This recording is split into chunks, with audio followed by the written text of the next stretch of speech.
Hi friends అందరికీ ఈరోజైతే topic వచ్చేసి అర్థశాస్త్ర పరిచయం.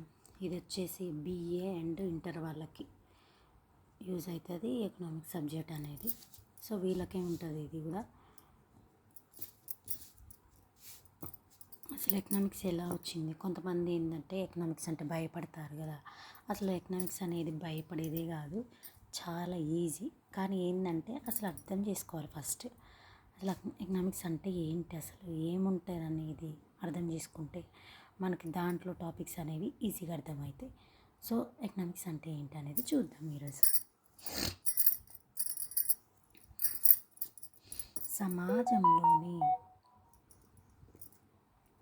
సమాజంలోని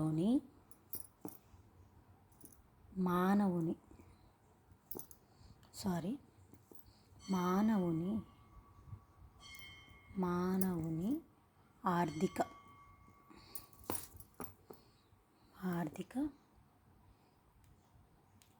కార్యకలాపాలను గురించి వివరించేదే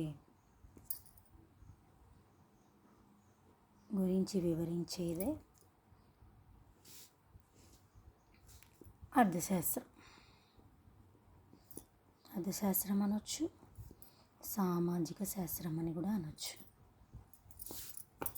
సామాజిక శాస్త్రమే అర్థశాస్త్రం.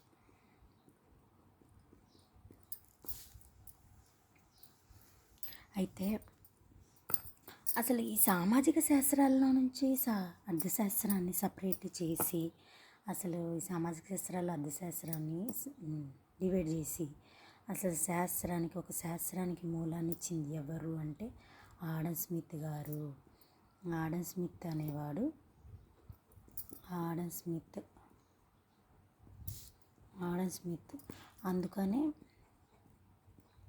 అందుకని ఇతన్ని ఎకనామిక్స్ పితామహుడిగా పేర్కొంటారు. అయితే ఇతను ఆడమ్ స్మిత్ గారు 17వ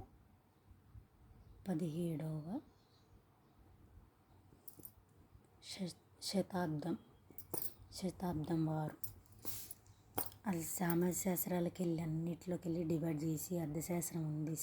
అసలు శాస్త్రానికే మూలాన్ని ఇచ్చిన వారు ఎవరంటే అర్థశాస్త్రం. అందుకని ఇతని father of economy father of అంటే ఎకానమీ పితామహుడు అని గుర్తించారు. అసలు అర్థశాస్త్రాన్ని మొదటిగా అసలు మనకి పరిచయం చేసిన వారు సాంప్రదాయవాదులండి. సాంప్రదాయవాదులు ఎవరు? Adam Smith, J S Mill, Malthus, Ricardo. అయితే అసలు అర్థశాస్త్రం ఏంటి అనేది చూద్దాం. దేని గురించి ఉంటుంది ఏంది అనేది. సంపద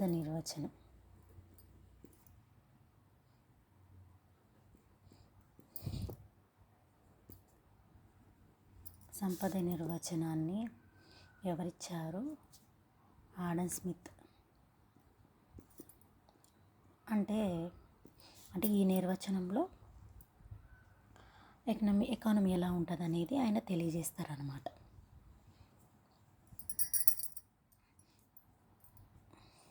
ఆడమ్ స్మిత్ సహా సాంప్రదాయ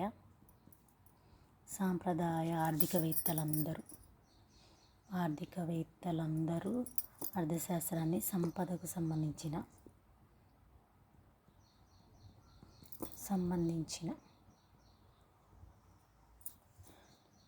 శాస్త్రంగా భావించారు. అసలు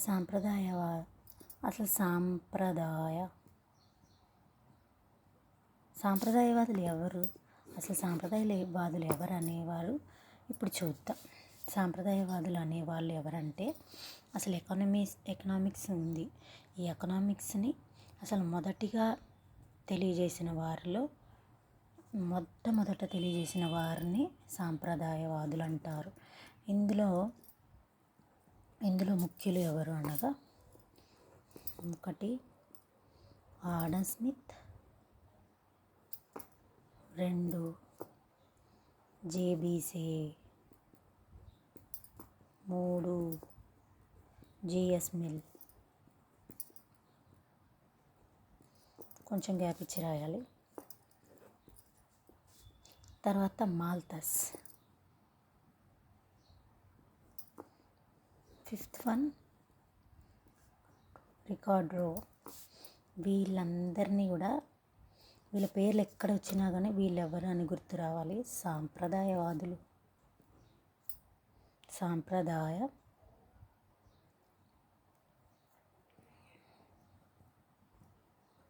సాంప్రదాయవాదులు అనంగులనే మీరు ఈ 5 పేర్లు గుర్తొస్తే చాలు.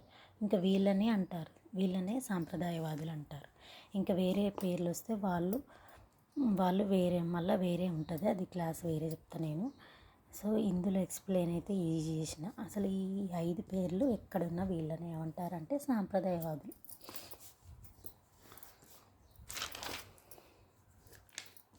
అయితే జేఎస్ మిల్.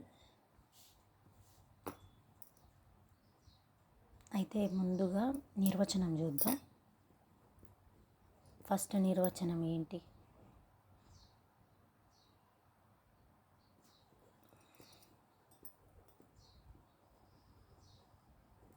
ఫస్ట్ నిర్వచనం సంపదను గురించిన,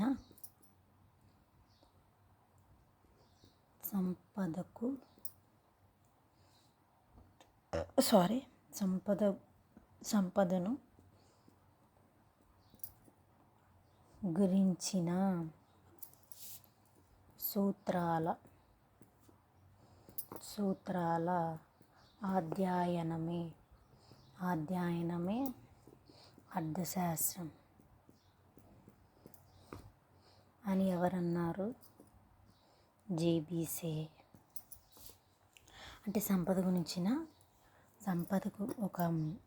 మన ఆర్థిక వ్యవస్థలో మానవుని కార్యకలాపాలలో ఏ విషయం కూడా సంపదకి సంబంధించిన అన్ని విషయాలు, అసలు మానవుడు ఏం చేస్తాడు, తనకు అంటే తన మనుగడకి కావాల్సిన, తన కుటుంబానికి కావాల్సిన అన్ని విషయాలు దేనికి సంబంధించి ఉంటాయి?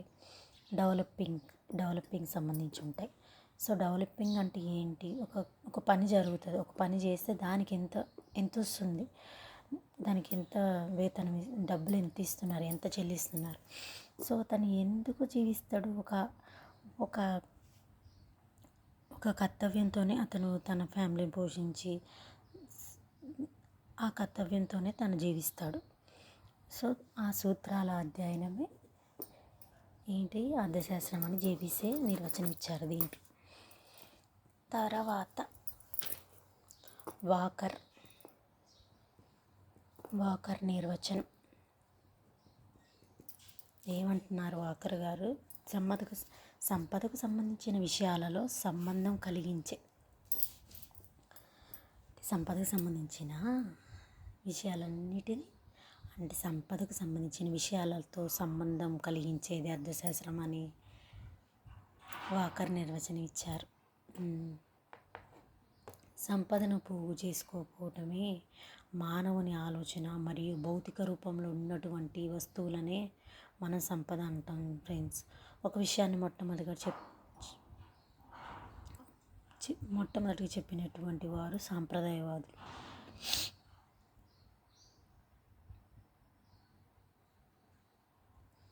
అయితే ఫ్రెండ్స్, ఇతను ఎవరు? ఆడమ్ స్మిత్ గారు ఏం చేశారంటే, అది 1776లో తన దేశ సంపద, అంటే ఒక దేశం ఉంటుంది, అది ఎవరి దేశం? నా దేశం అని భావించి, నా దేశ సంపద, దేశాల సంపద స్వభావ కారణాల పరిశోధన అనే గ్రంథాన్ని ఆడమ్ స్మిత్ తన పుస్తకంలో రాసుకున్నారు. దాంట్లో రాసుకున్నారనమాట ఈయన. సో ఆయన అంత ఇదిగా మనకి ఈ ఎకానమీని ఇవ్వడం జరిగింది. సో ఈరోజు క్లాస్ నచ్చితే లైక్ చేయండి.